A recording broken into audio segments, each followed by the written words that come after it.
திருவாசகம் மாணிக்க வாசகர் பாடி இறைவனை அருள் பெறவில்லை. திருவாசகத்தை பாடி இறைவனுடைய அருள் பெறவில்லை, அருள் பெற்று பின்னாடி பாடியது திருவாசகம். நம்ம 12 திருமுறைகளும் இவங்க பாடி இறைவனை வர வச்சு அருள் பெறல, அருள் பெற்ற பின்னாடி பாடியது தான் 12 திருமுறைகளும். எங்க தோடுடைய செய்வன் எப்பங்க பாடுறாரு? ஞானப்பால் குடிச்சு சிவனை தோன் காமிக்கிறாரு, அருள் பெற்ற பின்னாடி பாடியது. குற்றாயனவாறு விளக்கங்கள் எப்ப பாடுறாரு? சூளை நோய், வயிற்று நோய் சரியான பின்னாடி இறைவனுடைய அருளை பெற்று அப்ப பாடுறாரு குற்றாயனவாறு விளக்கங்களை, அருளை பெற்று பின்னாடி பாடுறார். பித்தா பிறை சூடி எப்ப பாடுறாரு? ஆட்கொண்டுட்டான்னு தெரிந்து கொண்ட பின்னாடி பாடுறாரு. மாணிக்க வாசகரை ஆட்கொண்ட பின்னாடி பாடியதுதான் திருவாசகம். ஆண்டவனுடைய புகழை பாடி அவர்கிட்ட அருள் பெறுவதல்ல, இவங்களெல்லாம் அருள் பெற்ற பின்னாடி பாடியது 12 திருமுறைகள். ஏன் அப்படின்னா இதெல்லாம் நம்ம பயன்படுத்திக்கணும்னு தராங்க. அருள் பெற்ற பின்னாடி ஏன் பாடுறாங்கன்னா நமக்காக உதவணும்னு. திருவாசகத்தில் இல்லாதது எதுலையும் கிடையாது. ஏன்னா மற்ற வாசகங்கள்லாம் இறைவனை புகழும், இது குருவுடைய வாசகம், இது குருவுடைய வாசகம். திருவாசகம் குரு வாசகம். இதில் அவ்வளவும் இருக்குது. அதுலேயும் மெயினாக சிவபுராணத்தை சாமி எப்படி பண்ணிக்கிறாருன்னா 51 பதிகங்களை படித்தா நீ என்ன கிடைக்குமோ அந்த சாரை ஒரே இதில் வச்சிட்டார். 51 பதிகம் முடிக்கிறதுக்குள்ளே உனக்கு என்ன திருப்தி கிடைக்குமோ அதை ஒரே பதிகத்தில் வச்சாருன்னா அது சிவபுராணம்.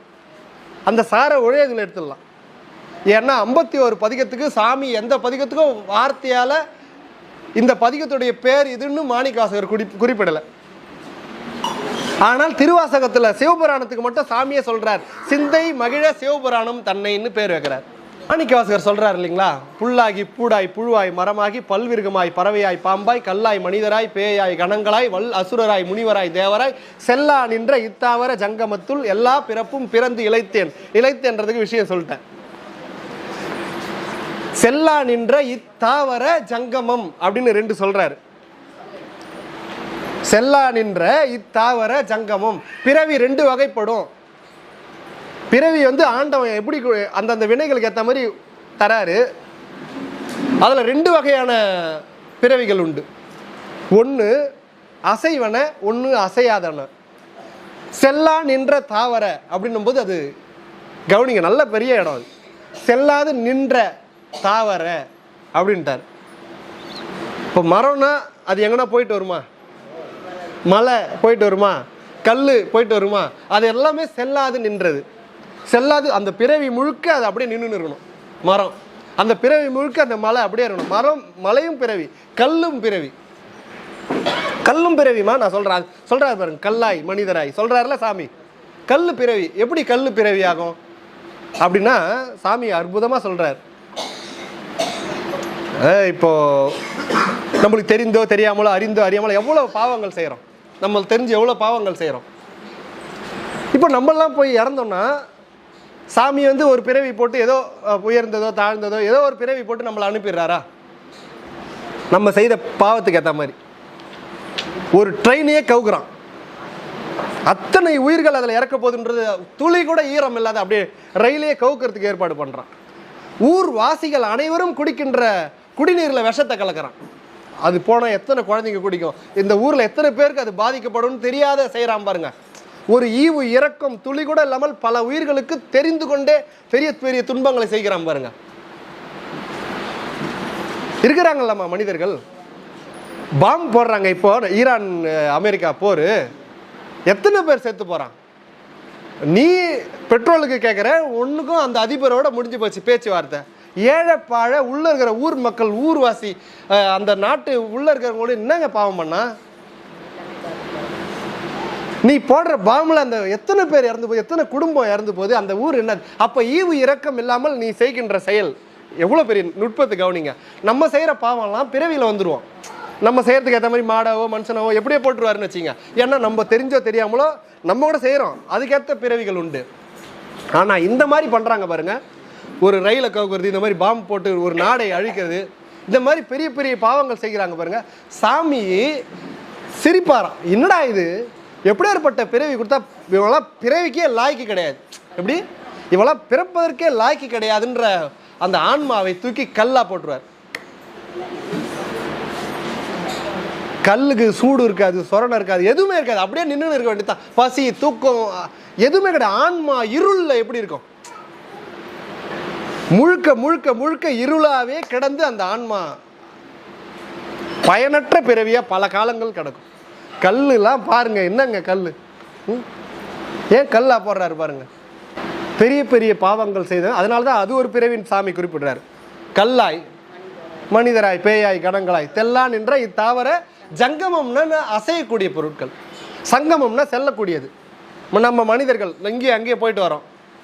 மாடு ஆடு நடப்பனை ஊர்வனை மீன் எதெல்லாம் அசைக்கிறதோ அதெல்லாம் ஜங்கமம். செல்லாது நின்பது என்பது ஒரு பிறவி. இப்படி ஒரு பிறவி, அப்படி ஒரு பிறவி. எப்படி சாமிகள் பாருங்க எல்லாத்தையும் குறிப்பிடுவார். மாணிக்க வாசகர் எல்லாத்தையும் சொல்லி பிறந்து இளைத்தேன்னு சொல்றார். ஒரு சம்பவம் சொன்னால் எளிமையாக புரிஞ்சுப்பீங்க. எனக்கு தெரிஞ்சு ஒருத்தர், நான் ஸ்ரீபெரும்புதூரில் ஒர்க் பண்ணும்போது எனக்கு நடந்த சம்பவத்தை ஒருத்தர் சொன்னார். அவங்க தெரிஞ்சவங்க ஒருத்தர் வீட்டை நடந்தது. அவங்களுக்கு பையன் ஒரே 2, அதான் கணவன் மனைவி, அவங்களுக்கு ஒரு பையன் இருந்தான். இயற்கையாகவே அவன் வந்து ஹைப்பர் டென்ஷன் பார்ட்டி. என்னது, சாதாரண டென்ஷன் கிடையாது, ஹைப்பர் டென்ஷன். சும்மாவே அவன் சீருவான், பாய்வான், அவ்வளோ ஒரு கோபம். என்னன்னு தெரியல, இயற்கையாகவே அவங்களுக்கு ஒரே பையன். அவன் ஒன்றுமே இல்லாது, அதுக்கெல்லாம் கோவம் வந்துடும். ஹைப்பர் டென்ஷன், நார்மல் கோவம் இல்லை, தூக்கி அடிப்பான், கையில் இருக்கலாம் தூக்கி போட்டு உடைப்பான், என்ன பண்ணுவானே தெரியாது. அப்படி ஒரு ஹைப்பர் டென்ஷன் பார்ட்டி அவன். இப்படிப்பட்ட ஒருத்தன் அப்பாவுக்கு ரொம்ப கஷ்டமாக இருந்தது. என்னடா இது இப்படி இருக்கிறானே, எதனா சொல்லியும் பார்த்தாங்க, அது இயல்பாகவே அவனுக்கு இருக்குது, எதுவும் பண்ண முடியல. ஒரு டாக்டர் போயிட்டு கேட்டார். அவர் என்ன சொல்லிட்டாரு, டாக்டர் சொல்கிறார், இவனை எப்படியாவது நீங்கள் டயர்டு பண்ணிவிடுங்க. இவனை டயர்ட் ஆகிட்டிங்கன்னா அவன் டென்ஷன்லேருந்து நார்மல் ஆகிடுவான். அவன் டயர்டு பண்ணிவிடுங்க எப்படின்னா அப்படின்னு சொல்லிட்டாரு.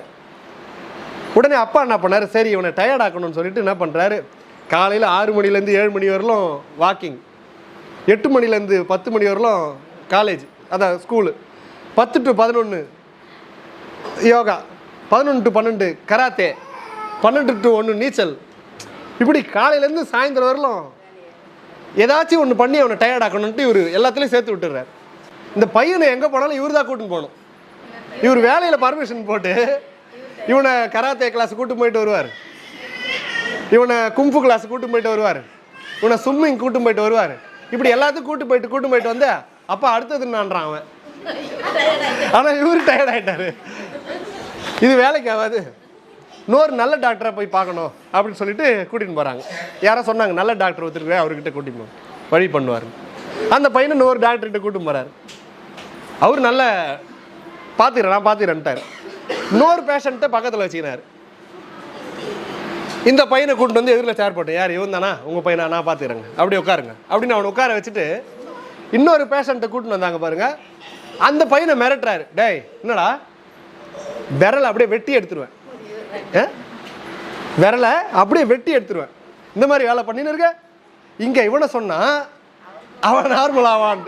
இவனை சொல்கிறாரு, ஆனால் சொல்கிறது இவனுக்கு இல்லை, அவனுக்காக. போலீஸ் ஸ்டேஷன் போனீங்கன்னா சந்தேக கேஸில் பிடிச்சின்னு வரணும்னா கீழே வச்சுருப்பான். இன்ஸ்பெக்டர் வருவார், அப்படி வாட்ச் அப்படி முறுக்கின்னு வருவார். இவன் இப்போ தான் இட்டுன்னு வந்திருப்பான், இவங்ககிட்ட பேசவே மாட்டார், நேராக வருவார். ஏற்கனவே உட்காந்துங்கிறான் பாருங்க, லட்டி எடுத்து அவனை பலாசுன்னு 5 அடி 6 அடி 15 அடி அப்படி வச்சாருன்னா இவன் ஓடி வந்து இவனே சொல்லிவிடுவான். இவனை இன்னும் விசாரிக்கவே இல்லை, அவனே சொல்லிவிடுவான், ஐயா நைட்டு ஸ்கூட்டர் திருடினது நான் தான்யா, அந்த தெருவில் இருந்துயா நான் தான்யா பண்ணுவேன் அப்படின்னு அவனை அடிக்காமையே ட்ரீட்மெண்ட் அவனை கேட்டதெல்லாம் சொல்ல வச்சுருவாங்க. இது ஒரு ட்ரிக்ஸ் இருக்குது. அது மாதிரி இந்த பையனை இவர் மிரட்டுறாரு. அப்போ அவனுக்கு பயம் கிளம்பணும் அப்படின்ட்டு இவர் என்ன பண்ணுறாரு, விரலை வெட்டி எடுத்துருவேன், அப்படியே உனக்கு ஒரு இன்ஜெக்ஷன் பண்ணனா மயக்கம் வந்து இங்கே விழுந்துருவேன் இப்படிலாம் சொல்கிறாரு பாருங்க. அவன் பார்த்துருந்தானே, அவன் என்ன பண்ணான், நேராக போனான். அங்கே ஒரு டெலிஃபோன் இருந்து அந்த காலத்தில் இருக்கிற மாதிரி, அந்த டெலிஃபோன் எடுத்து நம்பர் போட்டான். இவர் பார்க்குறாரு, என்ன நம்பர் போகிறான், ஹலோ போலீஸ் ஸ்டேஷனா, இங்கே ஒரு டாக்டர் வந்து ரொம்ப ஒரு பையனை கொடுமை பண்ணிடுறாரு. இவர் ஓடி போய் ஃபோன் வாங்கி போய் என்ன நம்பர் போட்டான்னு தெரில, அவன் யாருன்னா கண்டுபிடிச்சி ஹாஸ்பிட்டலில் சீல் வச்சிட்டாங்கண்ணா. இவர் ஓடி போய் ஃபோனை பிடிங்கி கட் பண்ணி, ஐயா இந்த பையனுக்கு நம்மளால் ட்ரீட்மெண்ட் பண்ண முடியாது, நீ கூட்டின்னு போங்கன்னு அனுப்பி வச்சு ரொம்ப இவர் இதுவாகி அப்பா அப்படின்னு சொல்லி அனுப்பி வச்சார். இவனை என்ன பண்ணுறதுனே அவங்களுக்கு தெரியும், இட்டு வந்துட்டாங்க. இவன் சேட்டை தாங்கலை, நாளுக்கு நாள் அதிகமாகினே போகுது. அவர் கூட பணிபுரிக்கின்ற ஒருத்தர் சொன்னார், பக்கா டாக்டர் ஒருத்தர், போதையா டாக்டர் கதையா, இல்லை இவர் உண்மையிலே பெரிய டாக்டரு, இவர்கிட்ட நீங்கள் போய் பாருங்கள், கண்டிப்பாக உனக்கு நல்ல சொல்யூஷன் கிடைக்கும்னு ஒரு நண்பர் சொல்கிறார். சரின்னு சொல்லிட்டு இவர் என்ன பண்ணுறார், அவங்களுடைய மனைவி இவர் அந்த பையனை கூட்டிகிட்டு காரில் வாப்பான்னு, இவன் டாக்டர் நான் வா பார்த்துக்கலாம் அப்படின்ட்டு இவனும் வரான் தைரியமாக. இட்டுன்னு போனாங்க. இன்னொரு டாக்டர் ரெக்கமெண்ட் பண்ணுறாங்களா, சரின்னு சொல்லிட்டு அந்த இன்னொரு டாக்டர்கிட்ட அழைச்சிட்டு போகிறாங்க. கணவன் மனைவி அந்த பையனை இட்டுன்னு போகிறாங்க. இட்டுன்னு போனவொடனே அந்த டாக்டர் பார்க்குறாரு, அவர் இதில் பேர் போன டாக்டர், ரொம்ப அந்த ஹேண்டில் இதை மாதிரி பல பேர் அவர் ஹேண்டில் பண்ணியிருக்காரு. அவர் என்ன பண்ணார், யாருங்க அப்படின்னாங்க. இவன் தான் பையன், இவன் ரொம்ப இது மாதிரி ஹைப்பர் டென்ஷனாக இருக்கான், சூப்பர் ஹைப்பர் டென்ஷனாக இருக்கிறான், என்ன பண்ணுறதுனே தெரியல அப்படின்னா. சரி நீங்கள் 2 பேரும் கொஞ்சம் வெளியே இருங்க அப்படின்னு சொல்லிட்டு அப்பா அம்மாவை வெளியே உட்கார வச்சிட்டார். பையனை அப்படியே அந்த ரூமில் உள்ளே கூட்டின்னு போனார். இங்கே வாடா அப்படின்னு சொல்லிட்டு கூட்டின்னு போனார். அவன் நான் ஏன் வரணும்னா, கொஞ்சம் வாடா அப்படின்னு கூட்டின்னு போனார். உள்ளே இட்டுன்னு போயிட்டு உன் பேர் என்னன்னு கேட்டார். நீ டாக்டர் தானே, முடிஞ்சா கண்டுபிடினா. எந்த ஊர் அப்படின்னு கேட்டார். என்னால் சொல்ல முடியாதுண்ணா. அதுக்கெல்லாம் டென்ஷன் ஆகுது அவனுக்கு. உடனே என்ன பண்ணார், அப்படியா அப்படின்னு சொல்லிட்டு என்ன பண்ணார், அப்படியே வெளியே வந்தார். வெளியே வந்து அந்த ரூமு கதவை அப்படியே நல்லா கதவை பூட்டிட்டார். ரூமை நல்லா இழுத்து மூடி தாப்பா போட்டார், நல்லா பூட்டிட்டார். பூட்டிட்டு இத்தனை சுவிட்சுக்கும் ஒரு மெயின் சுவிட்ச் இருக்கும்ல, அந்த சுவிட்சை அப்படியே ஒரு ஆஃப் பண்ணிட்டார். உள்ள செம இருட்டு, உள்ள ஃபுல் இருட்டு, ஒரு லைட் கிடையாது. அவர் அதுக்கேற்ற மாதிரி செட்டிங் பண்ணி கட்டியிருக்கிறாரு. எந்த ஃபேன் கிடையாது, எந்த ஜன்னல் கிடையாது, எதுவுமே உனக்கு 16 ஃபீட்டுக்கு மேலே தான், வெறும் சவர் மட்டும்தான், எதுவுமே நீ டச் பண்ணவே முடியாது. அப்படிப்பட்ட ரூமில் விட்டு கதவு சாத்திட்டு லைட் ஆஃப் பண்ணிட்டார்.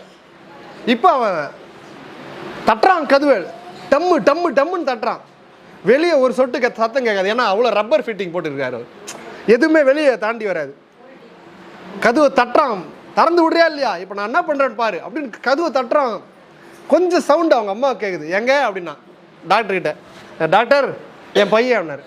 உங்கள் பையன் உனக்கு நல்ல பையனாக வேணுமா இல்லை அப்படியே வேணுமான்னார். நல்லபடியாக வேணும்னு. நான் சொல்கிறத மட்டும் செய், 1/2 hour நீ அமைதியாக எதுவும் செய்யாதீங்க அப்படின்னாரு. இந்த அம்மாவை பெத்த வயிறாச்சே முடியல, அமைதியாக இருங்கம்மா நான் பார்த்துக்கிறேன் அப்படின்னாரு. அம்மாவையும் அப்பாவையும் உட்கார வச்சிட்டார். அவன் உள்ள கத்தி கத்தி எவ்வளோ முடியுமோ எகிரி செவுரை உடச்சி எதுவும் பண்ண முடியல. 1/2 hour ஷார்ப்பாக 1/2 hour ஆச்சு. 1/2 hour ஆனோடனே கதவை போய் திறக்கிறாரு. திறந்தா அப்படியே கம்முன்னு உட்காந்துக்கிறான். எப்படி சப்பலாங்கால் போட்டு அப்படி கம்முன்னு இருந்தான். அவ்வளவு இருட்டு ரூமு, அமைதியாக உட்காந்துருந்தான், எதுவும் பேசலை. லைட் ஆன் பண்ணார், அப்படியே எழுந்து வாடான்னார். வந்தான், எதுவுமே பேசலை. ஏமா உங்கள் பையன் பக்கா ரெடி, நீங்கள் பார்த்துட்டுன்னு போங்க அப்படின்னாரு. அம்மாவுக்கு காரில் கூட்டின்னு போகிறாங்க. சும்மாவே டென்ஷன் ஆகும், நிதானமாக இருக்கிறான். இப்படி நிதானமாக அவன் பிறவிலே அவங்க அம்மா பார்த்தது கிடையாது. எப்படி இந்த நிதானம் இவனுக்கு வந்தது அப்படின்னு அவங்க அம்மாவுக்கு ஒரு சந்தேகம்.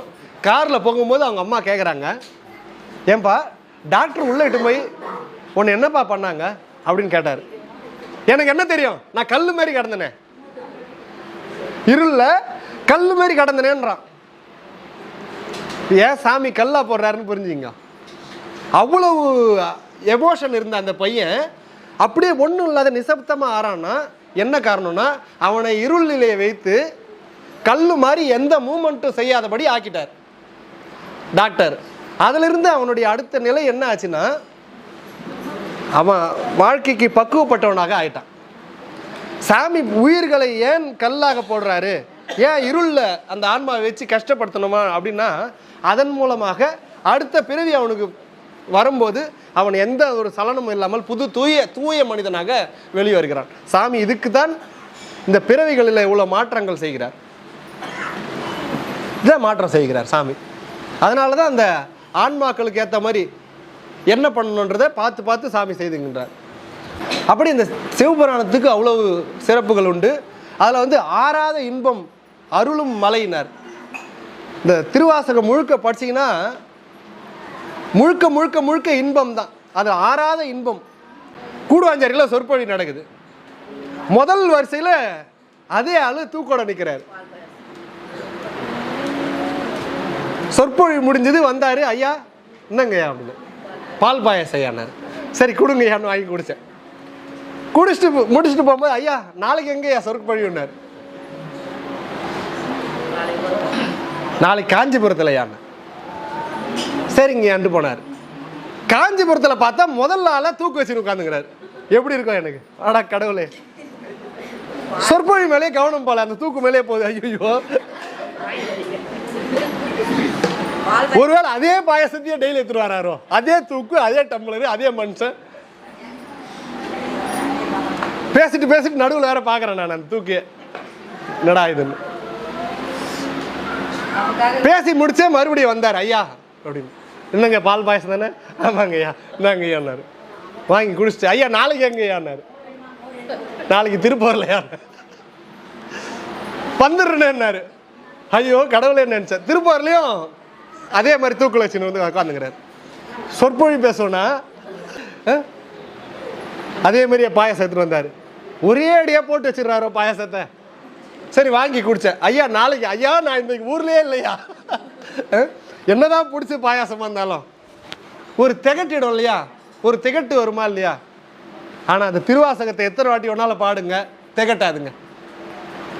முழுக்க முழுக்க முழுக்க அது ஆறாத இன்பம். அருளும் மலை போற்றினார். ஆறவே ஆறாது அந்த இன்பம். அது அனுபவிக்க அனுபவிக்க ஒவ்வொரு தடவையும் புதுசு புதுசு புதுசா அந்த இன்பம் திருவாசகத்திலிருந்து கிடைச்சி கொண்டே இருக்கும். அந்த திருவாசகத்தை வச்சு அந்த நிலையை அடைஞ்சிடலான்ட்டு மாணிக்க வாசகர் தன்னுடைய அத்தனை அனுபவத்தையும் அப்படியே கொடுத்துருப்பார். அதை மொத்தம் அனுபவிச்சிங்கப்பா அப்படின்னு. ஒரு 10,000 ரூபாய் நான் அமௌண்ட் வச்சிருக்கிறேன்னா, நான் அதை எல்லாருக்கும் கொடுக்கணும்னு நினச்சி முழு அன்பு வந்துடுச்சு, எல்லாருக்கும் நான் தரணும்னு நினைக்கிறேன். அப்படி நினைக்கும் போது ஒரு 1000 ரூபாய் நிறுத்தி வச்சுப்பேன். 9,000 கொடுப்போம். ஒரு 1000 ரூபாய் இருந்ததுன்னா நாளைக்கு ஏதாச்சும் உதவன்னு ஒரு 1000 ரூபாய் எடுத்து வைப்போம். 10,000த்தையும் செலவு பண்ண மாட்டோம். ஏன்னா எனக்குன்னு ஒரு இருப்பு இருக்கணும் அப்படின்னு சொல்லிட்டு ஒரு அவ்வளவு செய்கிறோம். கொஞ்சம் ஏதாச்சும் ஒரு நாளைக்கு இதை மாதிரி கிடைக்குமான்னு தெரியாதே அப்படின்னு கொஞ்சமாவது இருக்கட்டும்னு கொஞ்சம் நிறுத்தி வச்சுப்போம் இல்லையா? அந்த மாதிரி ஒரு சொட்டு கூட நிறுத்தி வைக்காத அவர் பெற்ற அத்தனை அனுபவத்தையும் அப்படியே கொடுத்துருக்கிறது தான் திருவாசகம். தனக்குன்னு கொஞ்சம் கூட வச்சுக்கல மாணிக்க வாசகர். சிவன் கிட்ட பெற்ற அந்த அனுபவத்தை அப்படியே முழுவதும் ஒரு துளி கூட அவர் எடுத்துக்கொள்ளாமல் அத்தனையும் அப்படியே அடுத்தவர்களுக்காக கொடுத்த சாரம் தான் திருவாசகம் என்ற நூல்.